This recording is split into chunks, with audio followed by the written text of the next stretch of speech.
विपक्ष का मुख्य एजेंडा ये था कि अभी ऐसा कौन सा अवसर आ गया कि विशेष सत्र बुलाकर सरकार 5 राज्यों की चुनाव चल रहा है 3 दिन के सत्र में, और वो भी 3 प्रमुख बिल था। इसके साथ था कि महिला आरक्षण बिल, दूसरा था कि लोकसभा के परिसीमन मतलब सीटें बढ़ने की बात। आखिर विपक्ष की क्या मांग है? विपक्ष का एक ही मांग था कि इस बिल को जेपीसी के माध्यम से सर्वदलीय बैठक बुलाकर हम जितना जिस जगह पर सीट कहें उस तरह से इसको प्रोवाइड। सरकार इसको बिहार चुनाव में इसलिए नहीं लागू किया कि माननीय मुख्यमंत्री जी का पहले से ही महिला वोटरों पर मुख्य फोकस था और मुख्य। दर्शकों नमस्कार, स्वागत है आपका हमारे खास कार्यक्रम में। और आज इस वीडियो में हम बात करेंगे महिला आरक्षण बिल को लेकर। संसद में वो हंगामा मचा हुआ है। सत्ता पक्ष के जितने भी कद्दावर नेता हैं, भाजपा के नेता खासकर महिलाओं की बिल पास करने को लेकर के अपनी आवाज उठा रहे, तो वहीं विपक्ष ने इसे अपने बिल में पास नहीं होने के लिए भी बहुत सारे लोग इसका विरोध भी कर रहे हैं। ऐसे में खास बातचीत करने के लिए हमारे साथ वार्ड पार्षद के राष्ट्रीय अध्यक्ष गणेश चौधरी जी मौजूद है। गणेश जी, सबसे पहला आप लोगों को, दर्शकों को ये बताइए, महिला आरक्षण बिल क्या है और इसमें क्या कुछ फायदे मिलेंगे? महिला आरक्षण बिल 2023 में ही लाया गया था और उस दिन से इसे सदन में पारित करवाने के लिए अटका हुआ था। पूर्ण बहुमत, इसमें एक बहुमत की एक बड़ी इसमें लोचा बना हुआ था। बहुमत का मतलब है कि 2/3 बहुमत से किसी भी प्रकार को संवैधानिक नियम को आप कर सकते हैं। वैसे तो सरकार के पास में मेजोरिटी है सरकार चलाने के लिए, क्योंकि सरकार चलाने के लिए उन्हें जो बहुमत चाहिए उसके आंकड़ा के मुताबिक उनके पास में 298 सीटें अभी है सदन के अंदर में। लेकिन किसी बिल को पास करवाने के लिए 2/3 हो जाता है, 360 हो जाता है। जबकि विपक्ष सत्ता के पास में तो 298 ही है। इसके बाद जो बची सीट जो है वो तो विपक्ष के पास में है। तो विपक्ष ने इसका पुरजोर विरोध जिस प्रकार से किया, विपक्ष का मुख्य एजेंडा ये था कि अभी ऐसा कौन सा अवसर आ गया कि विशेष सत्र बुलाकर सरकार 5 राज्यों की चुनाव चल रहा है और 5 राज्यों के चुनाव में 3 दिन के सत्र में, और वो भी 3 प्रमुख बिल था इसके साथ साथ। पहला था कि महिला आरक्षण बिल, दूसरा था कि लोकसभा के परिसीमन मतलब सीटें बढ़ने की बात था।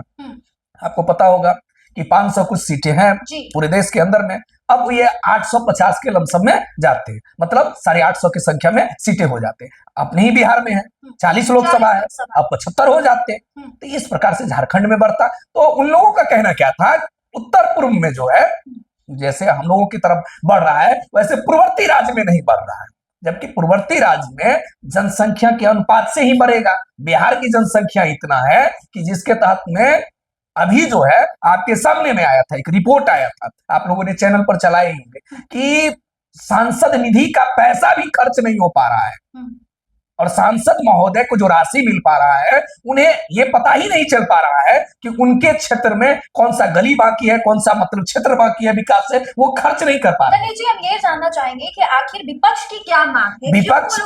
विपक्ष का एक ही मांग था कि इस बिल को जेपीसी के माध्यम से सर्वदलीय बैठक बुलाकर हम जितना जिस जगह पर सीट कहें उस तरह से इसको प्रोवाइड किया जाए। दूसरी बात कि इसको भटकाने के प्रति मुख्य एजेंडा उन लोगों का एक भी था कि ये जो 5 राज्यों का जो चुनाव चल रहा है, जिसमें तो 3 में हुआ है, 2 बात बाकी है। जैसे आपको मान लो तेलंगाना है और ये है मतलब पश्चिम बंगाल है।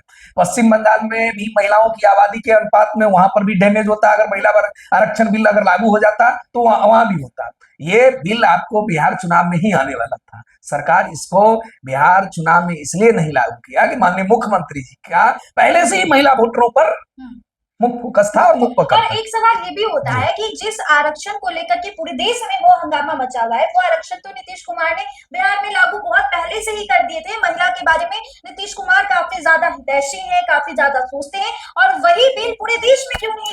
देखिए, एक चीज आपको ये चीज जानना पड़ेगा कि बिहार वो धरती है कि लोकतंत्र की संज्ञा और लोकतंत्र की परिभाषा को समझाता है, जिसके लिए वैशाली उसका प्रमुख केंद्र बिंदु कहा जाता है कि वैशाली ही लोकतंत्र को विश्व में प्रसिद्ध किया है। दूसरा कि माननीय मुख्यमंत्री जी का जो विजन था पंचायती राज व्यवस्था में 50% आरक्षण देना, महिलाओं के लिए तमाम प्रकार की योजनाएं निकालना और बेटियों के लिए खासकर बिहार के अंदर में कार्य करना, अभी जीविका दीदी वाली बात है, आपको पता होगा कि जीविका दीदी की बातों को इतना सराहना केंद्र में किया जा रहा है और पूरे देश में जीविका को लागू करने पर प्रधानमंत्री जी इस पर तैयारी हो रहे हैं। दूसरा, अभी अभी आपने एक कमेंट सुना होगा कि 2-3 दिन से ब्रेकिंग न्यूज चल रहा है शराबबंदी के नाम पर। आपको पता होना चाहिए कि प्रधानमंत्री जी मन से बिहार में कहे थे कि शराबबंदी माननीय मुख्यमंत्री नीतीश कुमार के द्वारा जो किया गया है यह जायज है। आज सम्राट जी को भी उस पर स्पष्टीकरण देना पड़ा क्योंकि मीडिया में तो खबर चल गई थी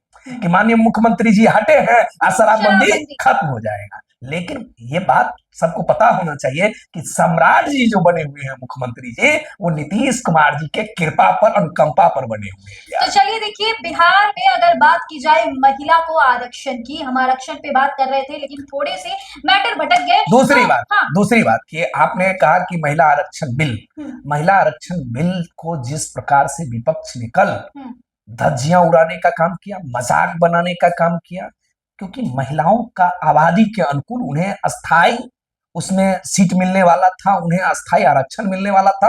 और उस विपक्ष का कहना क्या है कि जनगणना पहले हो जाए, उसमें पहले ओबीसी का आरक्षण हो, दलित का आरक्षण हो, ओबीसी के आधार पर महिला को आरक्षण मिलनी चाहिए। लेकिन माननीय प्रधानमंत्री जी का कहना क्या है कि ये जो जनगणना जो चल रहा है इसको पूरा होते होते 2000 का इलेक्शन जो आने वाला है वो इलेक्शन भी पार कर जाएगा और ये जनगणना की प्रारूप है उससे पहले ही महिलाओं को आरक्षण दे दें। लेकिन जिस प्रकार से कल सरकार के पक्ष में 298, विपक्ष के पक्ष में मान लीजिए जो 230, लेकिन जिस प्रकार से विपक्ष ने इस बिल को कम से कम महिलाओं के प्रति, देश की महिलाओं ने जिस प्रकार से, आज हम देखें कि टीवी चैनल पर अन्य हर राज्यों में प्रदर्शन हो रहा है, हो सकता है कल परसों में आपको बिहार में भी देखने को मिलेगा महिलाएं में एक विपक्ष के।